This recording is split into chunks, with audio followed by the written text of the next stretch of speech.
Dicho eso, voy a empezar la entrevista. Ya. Ahora sí, Sebastián, desde tu experiencia como director de cine y también actor, ¿cómo describirías la evolución del cine chileno en las últimas décadas? Em, bueno, antes que todo, creo que cualquier tipo de estudio que se haga en relación al cine chileno en este contexto es muy relevante porque el cine efectivamente ha venido cambiando en los últimos, yo diría, 15 o 20 años, eh, que es el periodo en el que yo principalmente me incorporé al cine chileno.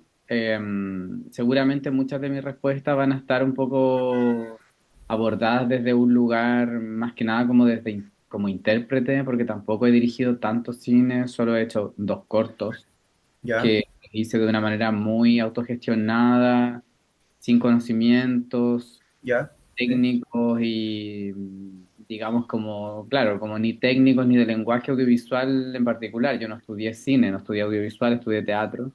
¿Ya? Entonces, en general, cualquier respuesta que yo dé seguramente va a estar más abordada como desde mi rol de intérprete. No hay Eh, problema. Sin embargo, después de darme cuenta de que sí el cine me interesaba y que yo quería aprender más, hice un diplomado de producción ejecutiva para cine y televisión y después hice un máster en España en producción de cine, en producción cinematográfica.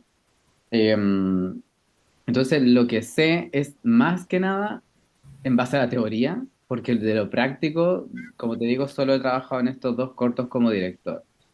Claro. Eh, Pienso que eso como disclaimer, un poco como para pensar en que seguramente hay mucha más gente que sabe más información que yo, que Claro. tiene más datos que yo y que van a ser más relevantes. Por otro lado, claro, en relación a la historia del cine chileno, creo que ha cambiado quizá un poco la temática, la manera de abordar. Creo que el cine con el que yo crecí, el cine chileno que se hizo famoso, que se hizo como mainstream, eran comedias, básicamente. El Chacotero Sentimental o eh, Sexo con Amor, como que fueron películas muy así conocidas y se hicieron como famosas, que estuvieron en el cine, luego la pasaron por la tele. Eh, y bueno, tal vez alguna otra película como de ese tiempo que no era comedia necesariamente, pero sí abordaba un poco como un drama, pero un poco como desde un lugar un poquito más liviano, como Taxi para tres. Claro. Eh, eh, claro, como eran un tipo de películas que hablaban desde un lugar un poco más desde la comedia y casi siempre los personajes, los protagonistas eran hombres. Eh, Creo que eso con el tiempo ha ido cambiando en los últimos años. Hasta ahora hay más voces disidentes, voces diversas, hay cine dirigido por mujeres, cine dirigido por personas de la disidencia. El documental también ha dado como otra mirada al cine chileno de temas muy diversos, o sea, documentales muy distintos entre sí. Y la animación, yo creo que también el hecho de que la animación haya tenido un reconocimiento internacional amplificó el espectro del cine. Cuando uno habla de cine, la gente se imagina solo las películas de ficción, pero creo que tanto el documental como la animación también son una parte importante del cine chileno. ¿Crees que hay una continuidad temática o estética que defina al cine chileno? Eh, Creo que el cine en general, el cine chileno que hemos visto en el último tiempo, sí tiene un compromiso social, eh, alguno político más que otro, pero sí tiene un compromiso bastante social, como con una necesidad de hablar sobre temáticas atingentes a la sociedad, temas que buscan conectar con la audiencia de algo que está pasando en el país. Y eso pueden ser temáticas de memoria o temáticas de derechos humanos o temas que tengan que ver con la niñez o con los derechos de las personas en general. Casi siempre cuando hablamos de derechos humanos la gente lo asocia como a temática como dictadura, Y en general, cuando hablamos de derechos humanos, estamos hablando de cualquier derecho humano, o sea, de una persona trans o una persona adulta mayor. O sea, los derechos humanos de las personas en general creo que sí están muy reflejados en el cine de Chile. Estando en España estudiando me di cuenta que muchos profesores conocían el cine chileno y lo relevaban desde ese lugar, desde que el cine chileno hablaba sobre la memoria y que tenía un gran trabajo respecto de la memoria y los derechos humanos. Y bueno, es el cine que se ha hecho también conocido internacionalmente, Claro. eh, y que sí probablemente ha conectado con un tipo de audiencia. Durante los últimos años se ha ido también valorando eso. ¿Qué referentes... Ah, perdón, ¿vas a hablar? ¿Ibas a decir algo más? No, no, te escucho un poco cortado, pero Ah, ya, perdón. ¿Sí? ¿Todavía? ahora sí te escucho bien. Oh, perdón, espera. Inestable. Ahora sí, ya. Apenas se me escuche cortado, me vuelves a decir nomás. Ya. ¿Qué referentes o hitos consideras claves para entender el estado actual del cine nacional?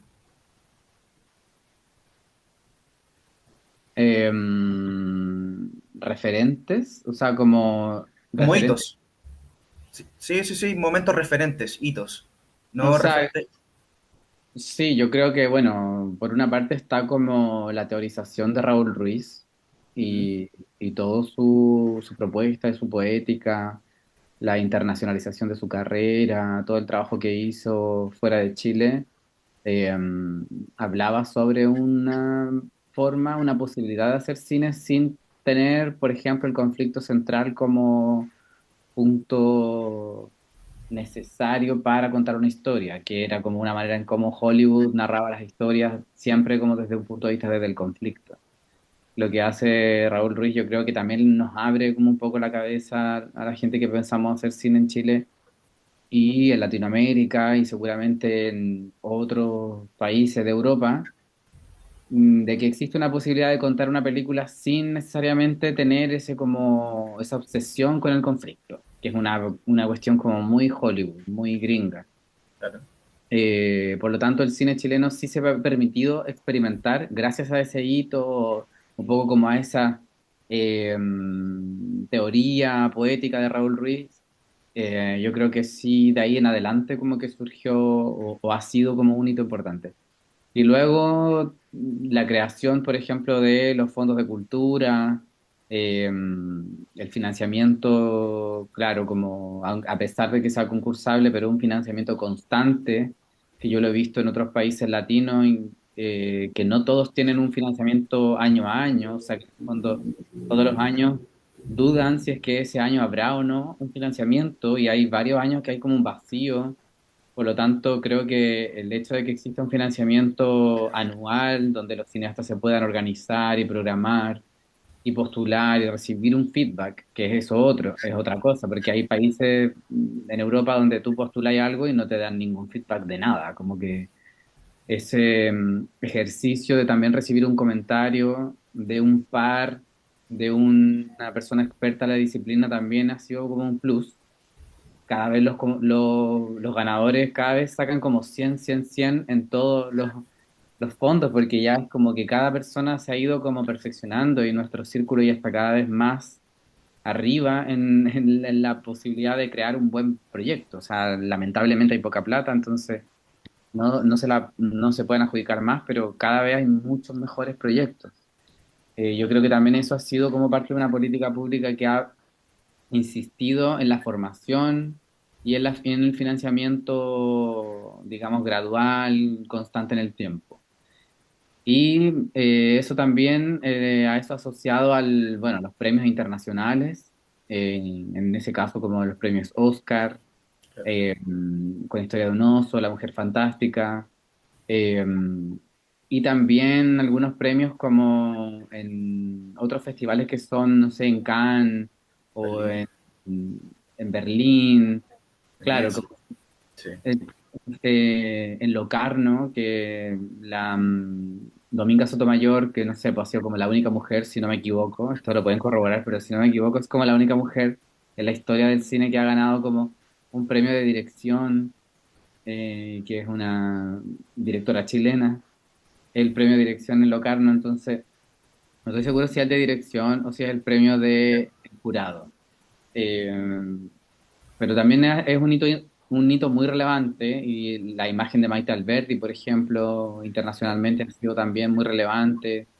Eh, y yo creo que eso, pues, o sea, la imagen que las directoras y directores chilenos han mostrado los últimos 10 años de manera internacional ha permitido que ese cine se conozca más.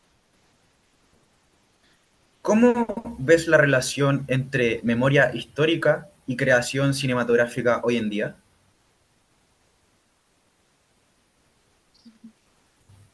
Eh, bueno, creo que un poco lo mencioné antes, que creo que el cine en Chile sí hace un intento como por rememorar, o sea, en el fondo las imágenes, eh, como esta idea de que recordar es como volver a mirar con el corazón, como una cosa así como de volver atrás, volver a algo que nos conmocionó, pero también con la idea de que eso permanezca vivo.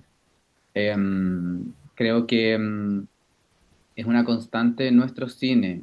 Ahora, eso no quiere decir que no exista un cine de entretención en Chile, que no exista comedia, que no exista la animación o que no exista un cine para niños y niñas. Eh, pero sí hay una relación entre la memoria, entre la intención de hacer permanecer en el recuerdo, en la retina, lo que nos ha pasado como país también.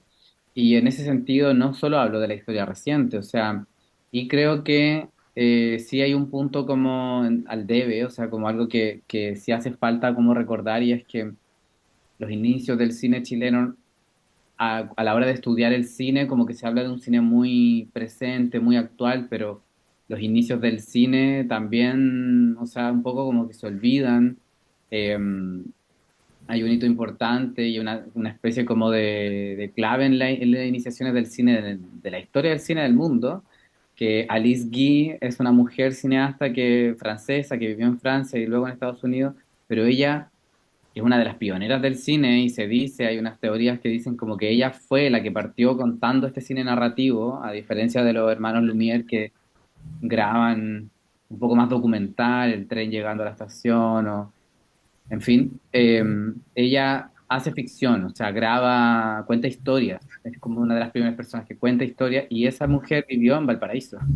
Y es muy curioso porque ella vivió en su infancia en Valpo, pero es una historia como que nadie sabe y es como que una persona que es hito de la historia del cine del mundo vivió su infancia en Valparaíso y ella cuenta en su libro, que es una bitácora, una autobiografía, que una mujer indígena, ella dice, pero probablemente a veces una mujer mapuche, le contaba historias cuando ella era niña. Entonces, que el cine narrativo esté un poco relacionado como a nuestra mitología, a nuestra forma de narrar, de nuestro pueblo originario, sí un poco tiene que ver con esta idea de hacer memoria.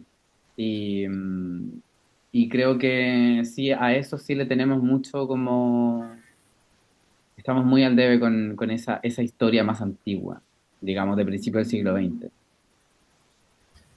Pasando al tema un poco más de cine internacional, premios y nominaciones, ¿cómo consideras tú que han influido las nominaciones y los premios internacionales en el desarrollo del cine chileno?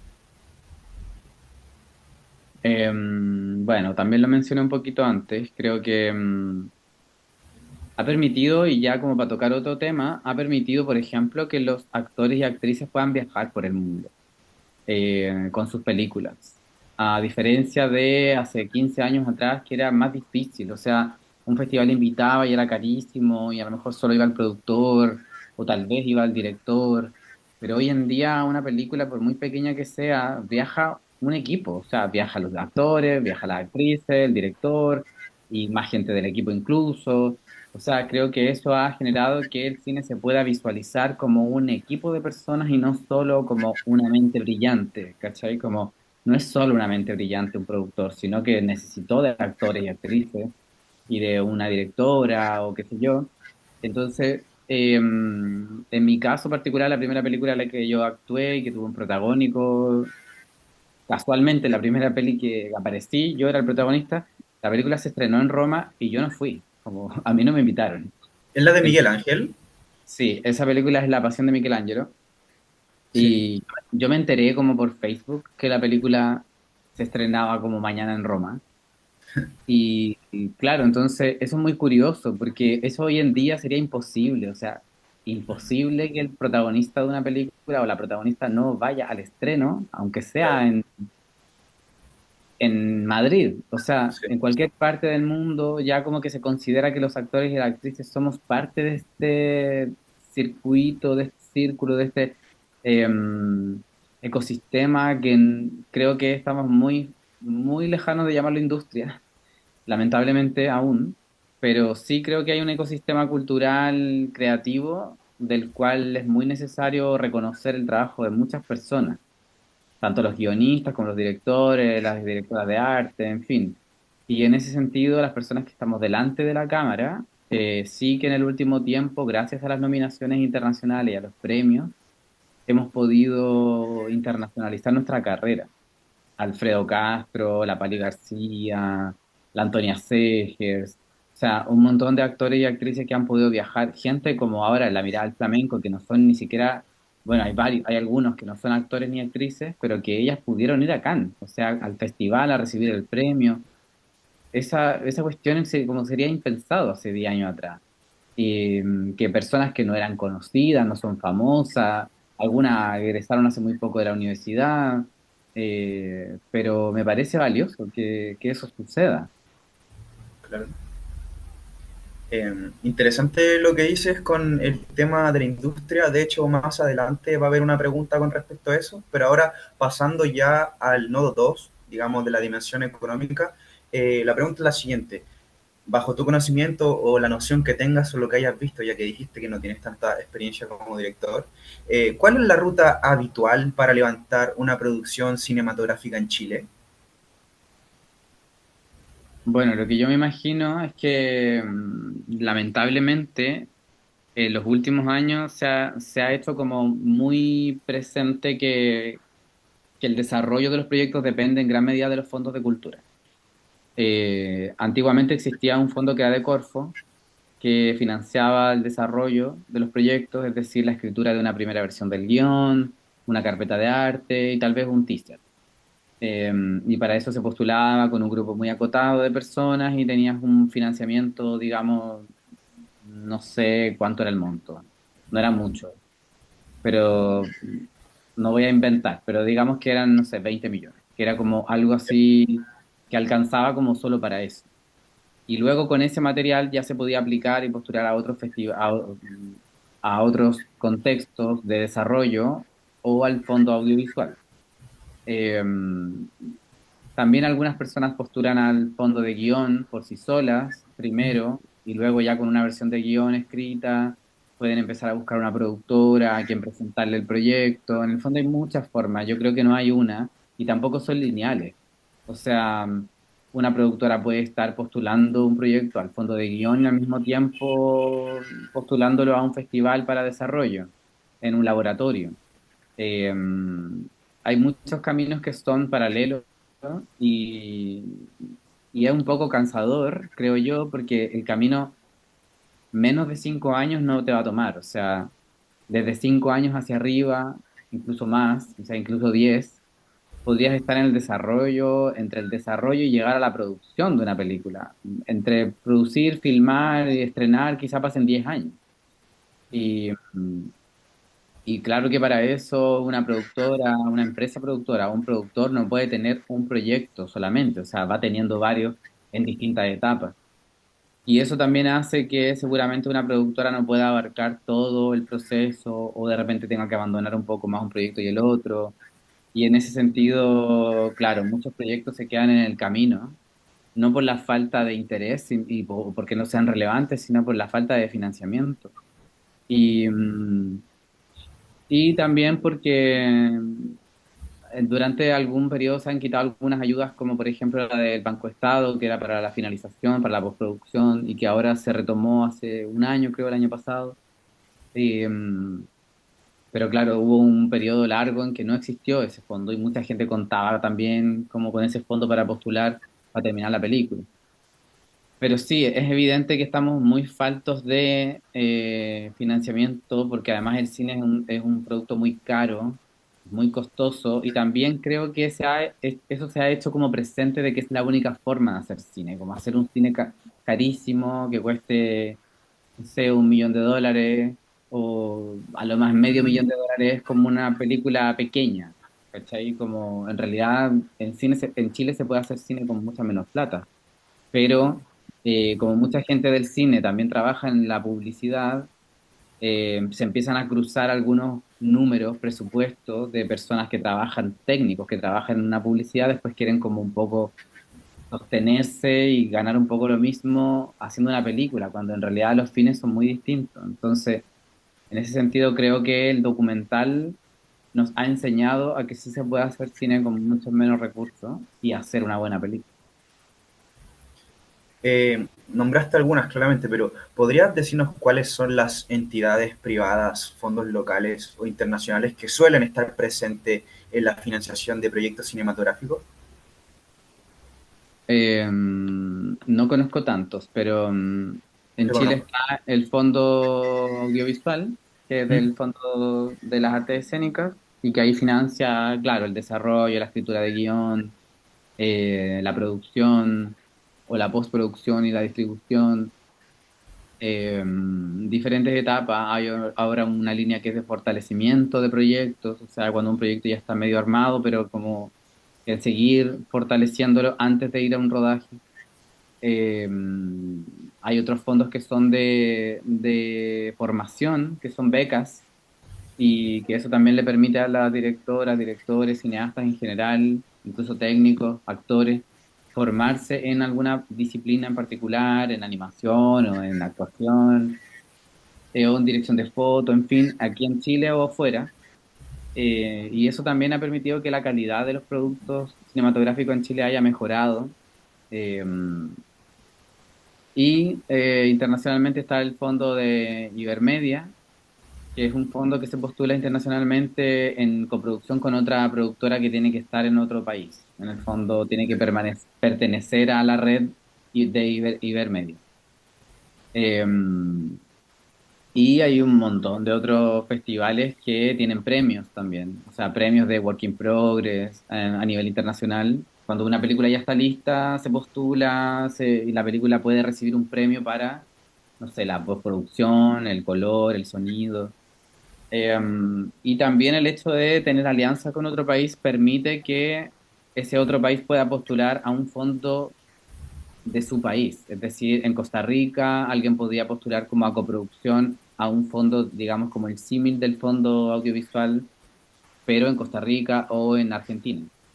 Y eso es lo que también se hace mucho en las coproducciones, que los países puedan como adquirir recursos de su propio país, las productoras de su país, o en Francia, por ejemplo, eh, que generalmente eso ayuda a compensar el bajo presupuesto con el que se cuenta en Chile. ¿Qué tan accesibles son los fondos públicos o privados para los nuevos realizadores? Yo diría que son igual de difíciles que para cualquier persona, eh, porque en realidad si pensamos que los fondos públicos están evaluados por un jurado que trata de ser imparcial, eh, y objetivo en la evaluación, en realidad lo que importa sería la calidad del proyecto, más que el respaldo de una persona no conocida, pero sí, evidentemente, a la hora de evaluar el currículum, eh, se necesita de una trayectoria de una productora o de un director o directora o parte del equipo, aunque sea, que sí tenga conocimiento en el cine. Por lo tanto, creo que si bien una directora o director puede ser una persona poco conocida o incipiente o que esté recién partiendo, sí tiene que hacerse parte de un grupo que tenga más experiencia, para que eso sí respalde que lo que se está haciendo está, digamos, como en un camino de lo correcto y de que va a llevar a buen puerto ese proyecto. Y los fondos privados creo que son un poco más difíciles. Yo nunca he conseguido como o he intentado ir hacia un privado como para conseguir financiamiento para una película, pero sí he conocido proyectos que han conseguido auspicios de privados. Eh, para, por ejemplo, marcas que puedan poner ropa o que puedan poner autos, elementos que se necesitan en una película, pero que no necesariamente se traducen en dinero, sino que se traducen en un bien. Y, o algunos auspicios de restaurantes, hoteles, elementos, o sea, catering, comida. Y también conozco un ejemplo de una empresa, de una tienda que eso sí pagó, que puso plata para ser el intérprete en lengua de señas de un proyecto audiovisual. Entonces, claro, hay a veces algunas empresas que tienen un compromiso social, además de con el cine, con la, comillas, por ejemplo, inclusión o que el producto audiovisual sea accesible para más personas. Entonces, eso sí lo podría financiar una empresa privada, por ejemplo. Eh, Evidentemente dependerá del contenido, seguramente, como que esté en línea con lo que el privado busca. Y también está la otra, la ley Valdés, que es la ley de donaciones culturales, que, con la cual también se puede un poco como hacer una especie como de match entre un proyecto y una empresa. Y la empresa hace un aporte al proyecto, eso sí, pecuniario, o sea, en plata, y de ese aporte la empresa reduce impuestos del año siguiente de lo que le correspondería pagar porque lo declara como donación cultural. Ahora pasando a la pregunta de la industria, obviamente bajo tu perspectiva, eh, ¿existe una industria cinematográfica como tal en Chile? ¿Se está creando o en qué etapa se encuentra este campo?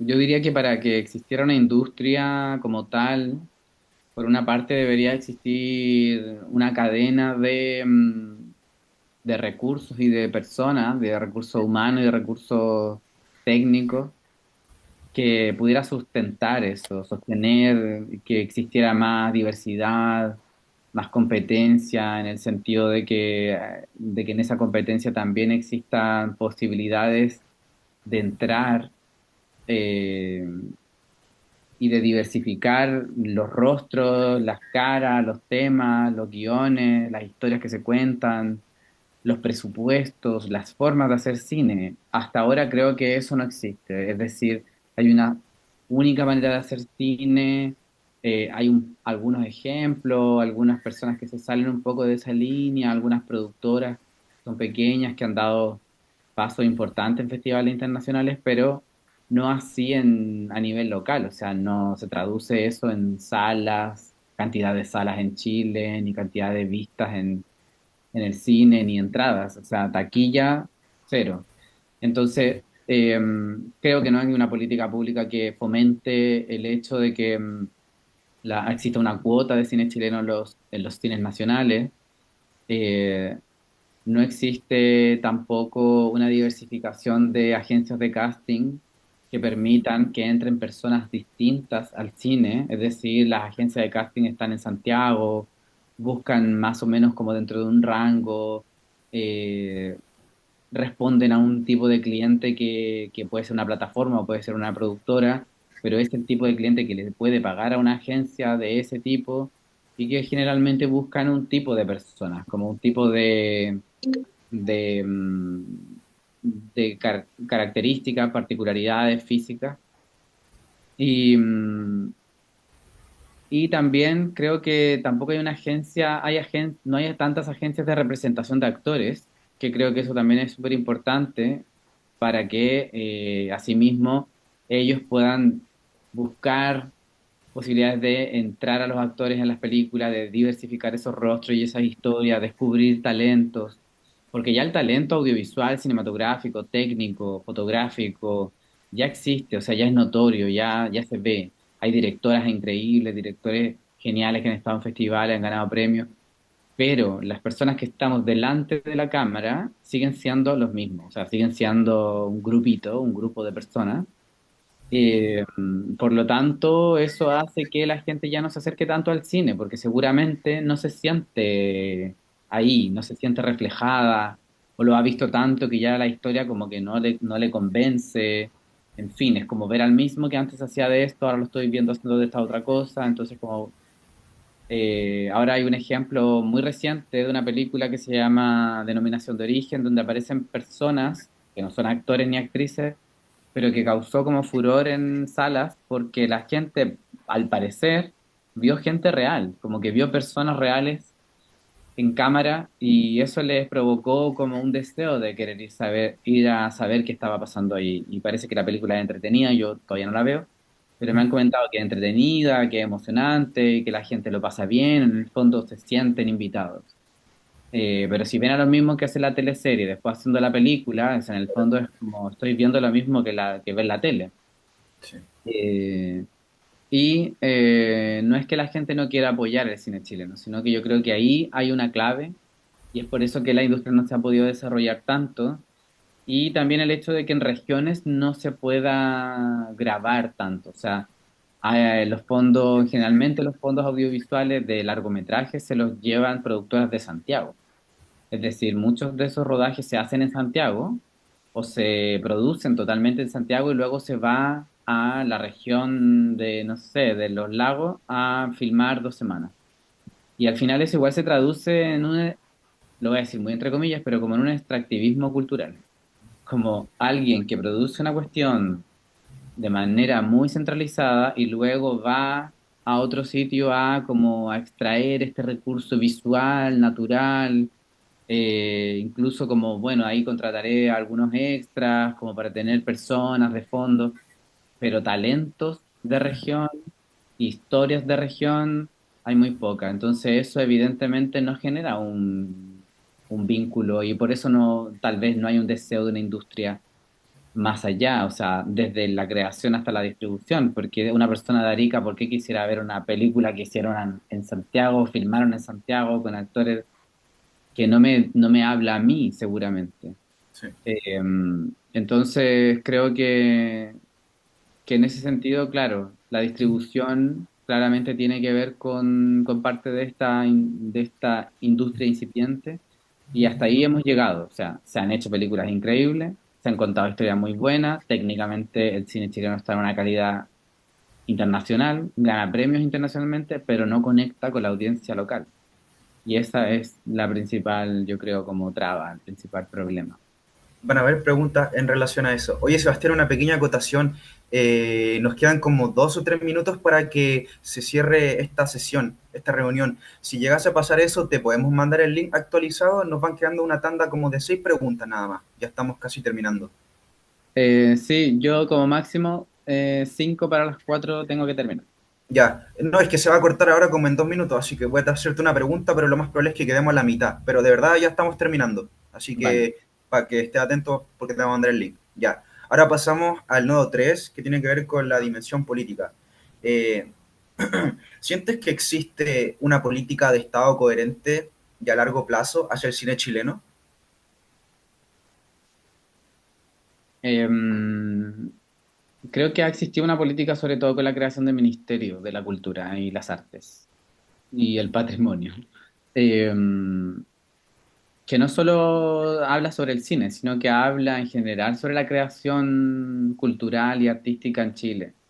En ese sentido, no creo que el cine debiera tener un trato diferente, sino que eh, ha sido mucho más visible internacionalmente, al igual que la música, por ejemplo, eh, tal vez que otras disciplinas. Y creo que desde ese lugar, es más fácil reconocer cuando a algo le va bien, porque gana un premio, porque es visible en la prensa. Eh, lo mismo con los deportistas, en el fondo como que son disciplinas que mueven a la audiencia o que generan un poco de ruido que a la prensa le va a interesar. Eh, entonces creo que nuestro problema, y insisto en lo mismo, ha sido la distribución. y en la distribución está O local que, o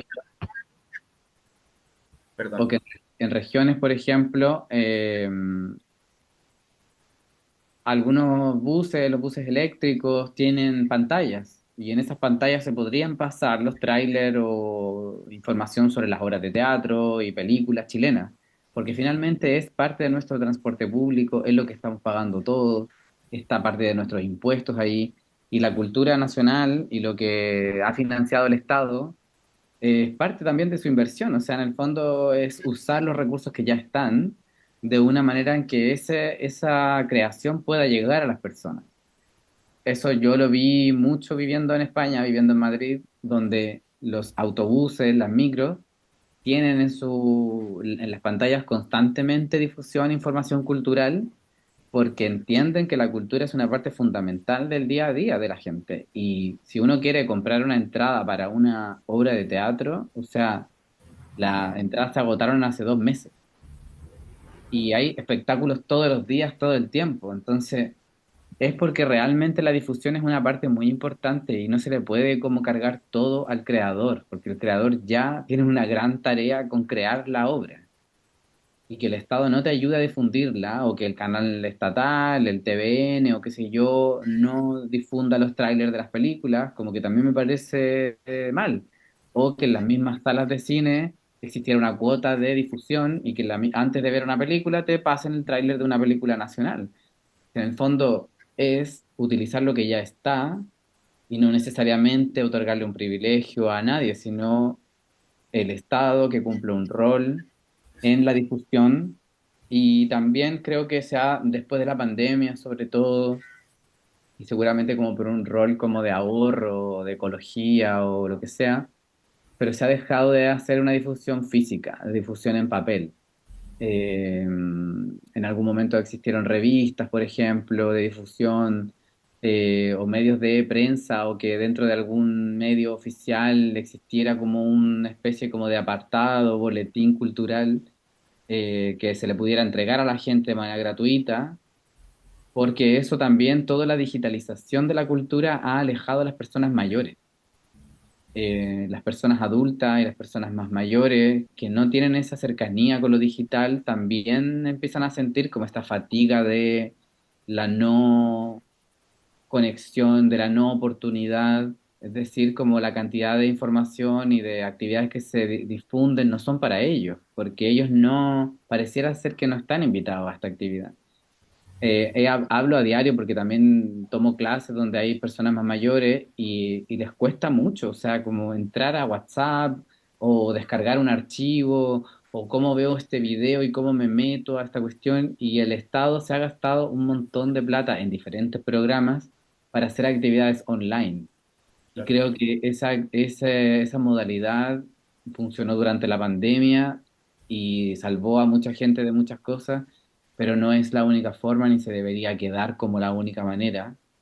Eh, Evidentemente le permitió a mucha gente conectar con espacios culturales y centros culturales que no les quedaban cerca o de una región a otra, en fin, pero no debería ser el único modo.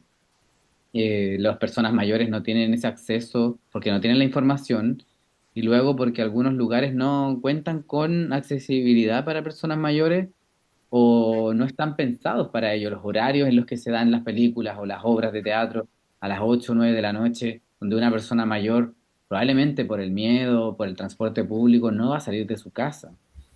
Eh, y en ese sentido, claro, la difusión, la manera en que la persona pueda ir a asistir a la actividad, no solo depende de que se entere, sino que estén las condiciones para que la persona pueda ir.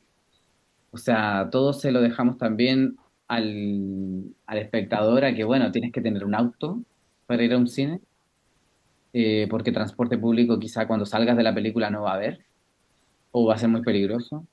Entonces también es esa el otro rol del Estado, digamos, que no es solo la difusión, sino también que las condiciones de seguridad, de confianza sean las óptimas para que la gente pueda ir al cine tranquilamente a disfrutar una película y después de la película ir a un bar a conversar de la película. O sea, el panorama, digamos, el panorama de salida que se pueda cumplir efectivamente.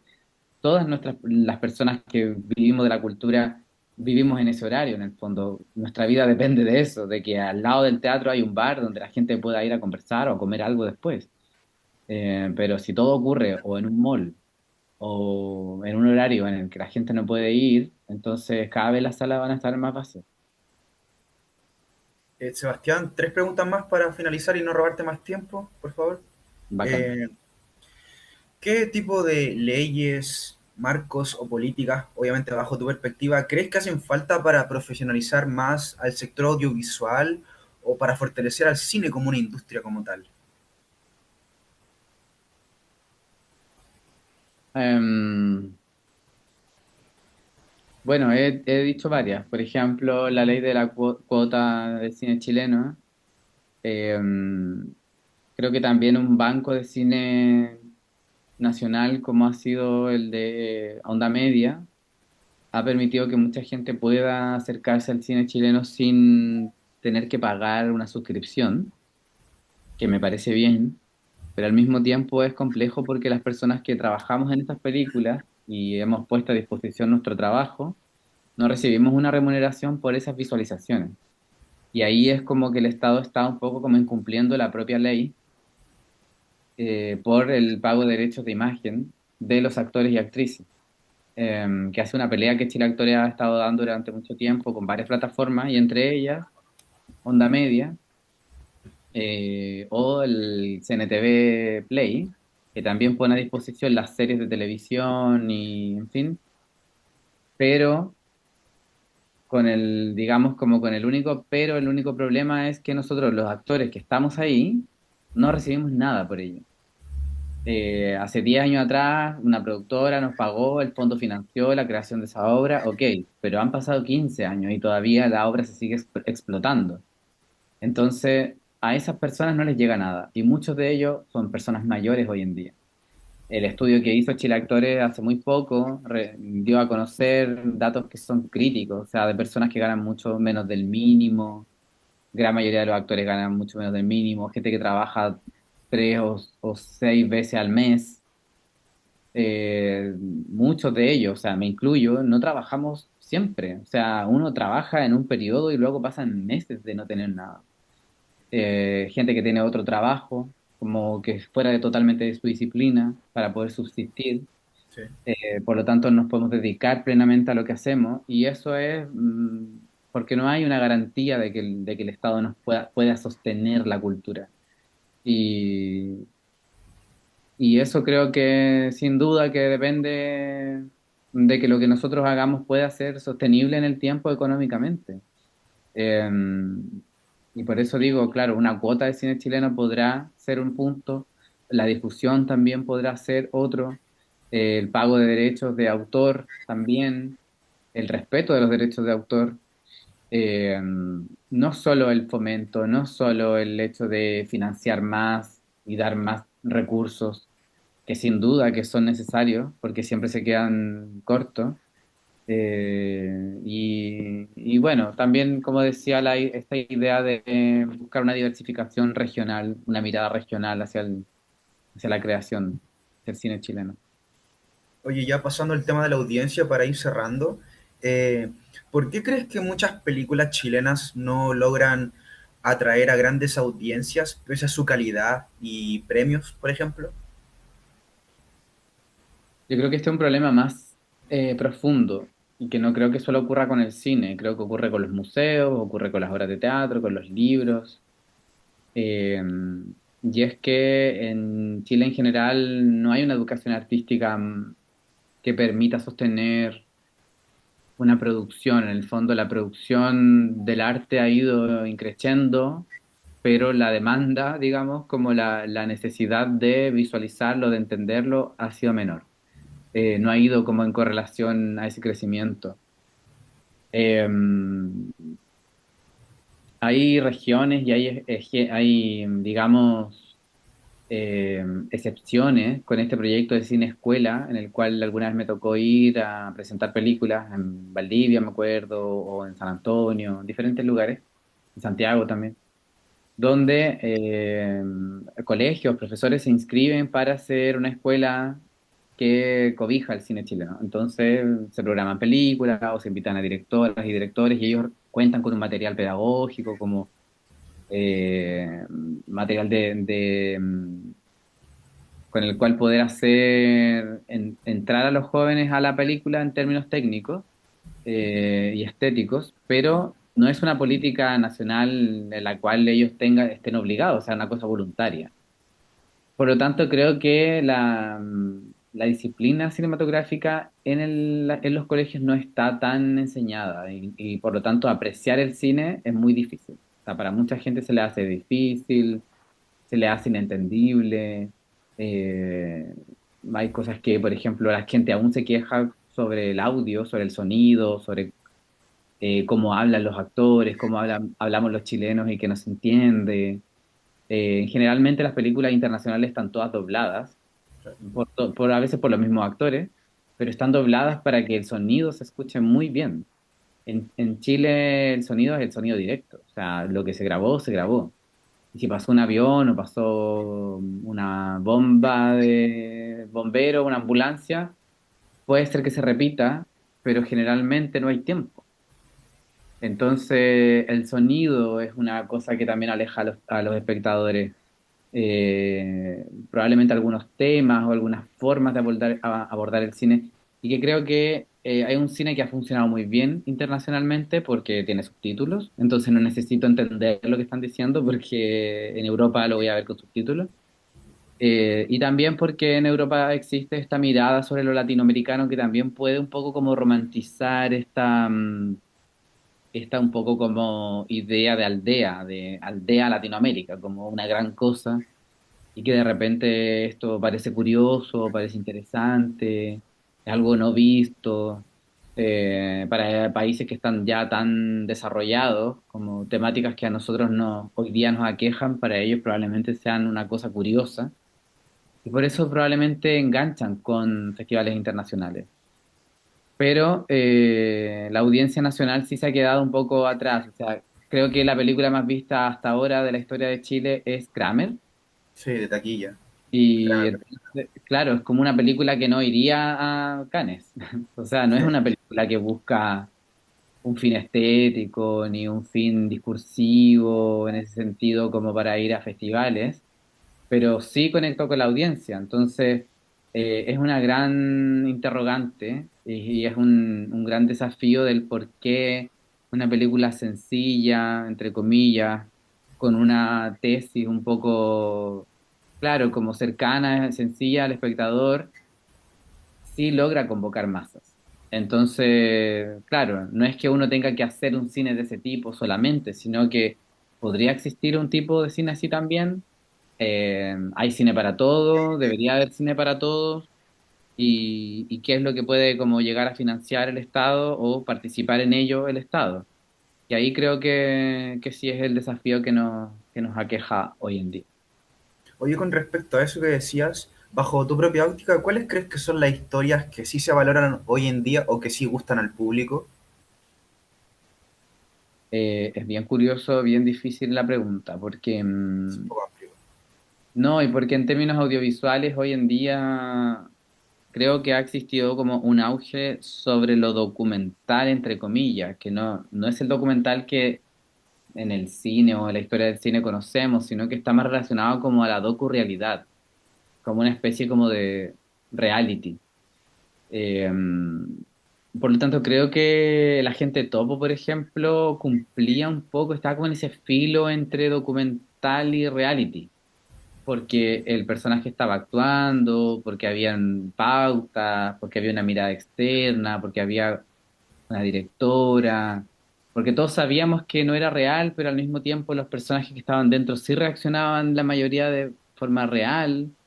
Entonces sí parecía como un reality y la gente hoy en día que consume televisión está como muy cercana a los reality, o sea, como que los reality han vuelto a tener mucho Claro, poder. sí. Eh, por lo tanto, creo que el consumo del audiovisual ha cambiado un montón. O sea, hay gente que ve series enteras en TikTok o que ve como cosas, videos cortos de capítulos de un minuto o esta cuestión como del cringe viewing o como algo así, que es como de ver cosas que te dan como cringe, como que te dan vergüenza ajena, pero que las veí igual y uno puede estar horas viendo eso, o como, y que ya hay la calidad da lo mismo, no importa el tema de lo que estén hablando, sino como hay algo que te produce como una extrañeza, una rareza de cómo esta gente se puede estar como grabando y subiéndose a redes sin ninguna vergüenza, y Podría eso ser el produce, morbo, perdón. claro, y eso produce como una especie de morbo, o como una Sí, especie como de deseo de querer saber. O sea, hay, me recuerdo como de un grupo de personas en Perú, como en Puno, que graban y ya empezaron a hacer videos como en Instagram, en TikTok, como de unos guiones muy raros, como de una chica que conoce a otro chico y que luego como que quiere empollar, no sé, y siempre como que el tema es una cosa sexual dentro de la historia y se graban como con el celular y se nota que es como todo muy precario, pero tienen cientos de visitas y cientos de likes y mucha gente comentando y muchos seguidores. Y uno dice, claro, como hay gente que se pega a la cabeza escribiendo un guión y filmando y pensando en la estética, en fin, que claramente son para el cine, no para el celular, pero que en realidad, ¿dónde está el consumo hoy en día? Y qué cosas quiere ver la gente? Eh, Creo que es una gran pregunta y creo que la realidad, la idea de que aparezcan personas comunes y corrientes ha estado cobrando más espacio. Oye, Sebastián, la última para ir cerrando. ¿Qué estrategias crees tú que podrían fortalecer el vínculo entre cineastas y audiencias? Am, yo creo que la medida en que se diversifiquen las directoras y directores y productores también, podrían, digo, podrían, así como en una posibilidad futura, podrían aparecer nuevas historias. Y eso también podría tal vez atraer a otro tipo de público al cine. Eh, Porque para ver a la gente de una clase en particular que tiene sus problemas de clase alta, para eso está la tele, o sea, para eso ver una teleserie y ya está. Pero, pero cuando la gente se quiere reconocer y que yo creo que es el fin, a modo muy personal, el fin del arte o el fin del cine, de espejar o de vernos o de encontrarnos, incluso en esas diferencias en una obra, si esto no me llama o no me apela, evidentemente no me va a ser atractivo para ir a verlo y además para pagarlo, que es lo más importante. O sea, en Chile, entre comillas, el cine es barato, o sea, uno puede tener un convenio, un descuento por una tarjeta o lo que sea, y uno puede pagar una película de estreno 5 o 6 lucas, dependiendo de la ubicación. Pero en Europa pagar un estreno, o sea, son 15 lucas o 20 o incluso más. Entonces, realmente en Chile el cine es barato. Eh, y cuando ya no está en estreno, la película te puede costar 3 lucas, incluso menos. Incluso es más barato que ir al teatro, en ese sentido. Pero, ¿por qué no van? O sea, uno dice, si no es tan caro, ¿por qué no van? Claro. Y creo que irán a ver todos los Avengers o Lilo y Stitch o todo Hollywood, lo podrán ir a ver y pagar, porque realmente sienten que eso merece la pena de pagar. ¿Y por qué no sienten ese mismo deseo con el cine local? Probablemente porque se desvaloriza, porque las personas que veo ahí las puedo ver en la teleserie, o porque después la plataforma Onda Media lo va a subir gratis. Entonces, ¿para qué lo voy a pagar ahora si después la puedo ver gratis en mi casa? Eh, ¿Para qué voy a ir a verlo si es un tema que no me interesa? Claro. Yo creo que algunos estudios que ha hecho en algún momento el Ministerio de Cultura en respecto de la audiencia, de la participación, varios de ellos decían, bueno, esto era relacionado al teatro, pero seguramente existe una relacionada al audiovisual eh, más actual, porque evidentemente estos estudios se hacen año a año. Pero en una de ellas, de la respuesta de por qué uno iba a ver una obra de teatro, la gente en su mayoría decía que era por los actores. Luego por el director o directora, después por la compañía, después por la temática de la obra y al último, no sé, por el dramaturgo o la dramaturga. sea, en el fondo la gente va por los rostros, por las personas que están ahí, o esa era la respuesta de hace unos años atrás, digamos, 6, 7 años atrás. Hoy en día no sabría decir qué es lo que hace que una persona vaya o no, pero de seguro que conexión con la película no deben sentir, Parece. porque si no, por eso pagarían. Y sí creo que a las salas independientes que están en regiones, la que pertenecen a la red de salas, han hecho una gran labor. Aquí en Valpo, yo vivo en Valparaíso, está la sala Insomnia, que sí tiene constantemente programación y partió costando 1.500 pesos la entrada y ahora la entrada vale 3.500 o 4 a veces. Y la gente va igual, o sea, va, se llena, pagan, tienen conversatorios generalmente con los directores, directora, con los actores. Sí, es un trabajo que han hecho así constante. Y en regiones también están esas salas, en la mayoría, y varias de ellas eh, programan cine chileno. Entonces yo creo que esa también ha sido la otra alternativa. Tener salas, digamos, que reciben un financiamiento, que son una especie mixta entre financiamiento público y lo que paga el espectador. Entonces ahí la sala se puede sostener de mejor manera. Oye, Sebastián, eso sería no más de entrevista. Muchas gracias por todas las respuestas que nos diste. Lamento si a veces te preguntamos preguntas como parecidas, pero bueno, ahí nosotros después las vamos a ir ordenando. Oye, lo que sí necesitamos que, si es que nos puedes dar tu consentimiento para utilizar esta entrevista para nuestro trabajo. No sé si hay problema en que te mandemos como esa pregunta por correo y tú nos respondes sí, doy mi consentimiento, si es que no tienes problema, para nosotros sacarle pantallazo, que es como una exigencia que pide la universidad. Sí, o sea, si tienen un formato de carta quizá o lo que sea, como también puede ser, no Ah, sé, bueno, lo que a ustedes les parezca como más formal claro, y sí, sí, cómodo. sí. Sí, Y yo creo que basta una respuesta, te preguntamos eso y una respuesta, pero sí, vamos a ver cómo lo hacemos, pero quizás lo haríamos pronto para que no te nos escape, por así decirlo. sí, sí, y nada, pues o sea, igual también me gustaría, así como ustedes, no perder este contacto para saber en qué queda esta investigación. Estaría bueno, Yo esto siempre lo digo porque ustedes no se imaginan, pero doy millones de entrevistas a estudiantes. me imagino. Y muchas de esas entrevistas no llegan a fin, o sea, nunca veo el resultado. Eh, a veces googleando me he encontrado como con una cuestión así como en X página publicado y yo nunca supe. Entonces, sí Claro. les pediría como que uno, si se va a publicar, me cuenten y dos, conocer el final de esta investigación, entender a qué llegó, en fin, Sí, eso. no hay problema. De hecho, nosotros tenemos que hacer un reportaje multimedia en paralelo a esto y lo más probable es que este video lo utilicemos para la página web. Obviamente también las respuestas que nos diste las vamos a utilizar para construir nuestros nodos, pero sí, no hay problema, te podemos compartir las dos cosas una vez que estén ya en su etapa final, porque recién estamos empezando a construir los nodos. Pero sí, no hay problema, de hecho. Me imagino que, claro, uno queda con la intriga de saber cómo quedó esto, qué capaz que me pusieron como que yo dije, etcétera. Sí, no hay problema. Sí, sí, sí, bueno, ahí ustedes cachan. Y Sí, pues también no, se la entendemos. lamento no haber tenido mi cámara, pero no estaba preparado como No, tranquilo. para que fuera audiovisual grabado, en fin. Así que, bueno, si hay otra oportunidad, me prepararé. Y ahí Sí, ustedes. ya, pues Muchas perfecto. gracias. Estamos hablando contigo. Oye, Sebastián, una pregunta así antes de irte. ¿En qué plataforma se puede ver la película tuya de Miguel Ángel? Creo que está en onda media ¿En onda todavía. media?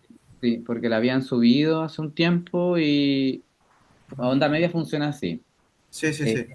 el espectador, o sea, el productor vende, entre comillas, una licencia por una cantidad de reproducciones. Ya. Y no es tanto lo que paga onda media, o sea, esto lo digo muy así en off, pero supongo que pagara, no sé, como 200 lucas por tener una licencia de, no sé, 4.000 reproducciones.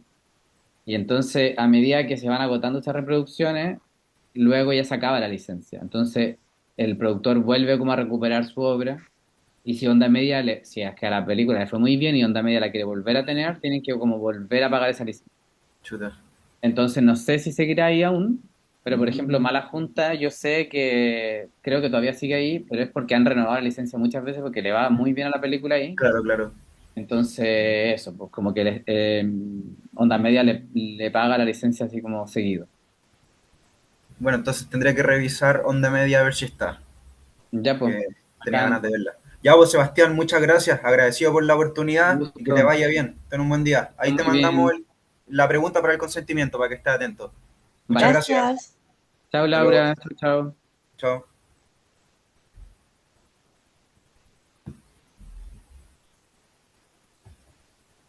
Me Ya, dijo Javi. Laura, weón.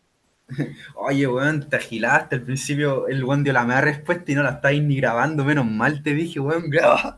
Mi Pero weón se pico, me había pico. quedado pegada, así el No, no, no, computador. no, yo tranqui, yo grabé, estoy grabando de mi iPad igual el audio. Buena, ya, pero eso fue como los dos primeros Cosa minutos, que tú po. también deberías ya hacer, pues con tu teléfono estar grabando el audio, pues si ayer quedamos en eso, pero ya, filo, para otra ya sabí. Oye, Ya. porfa, esta acuérdate de guardarla y lo mismo que ayer, mándame las dos, por favor. Ojalá es que le podáis Sí, poner Seba ahora lo voy a Ayala hacer. 1, Seba Ayala 2, ¿ya?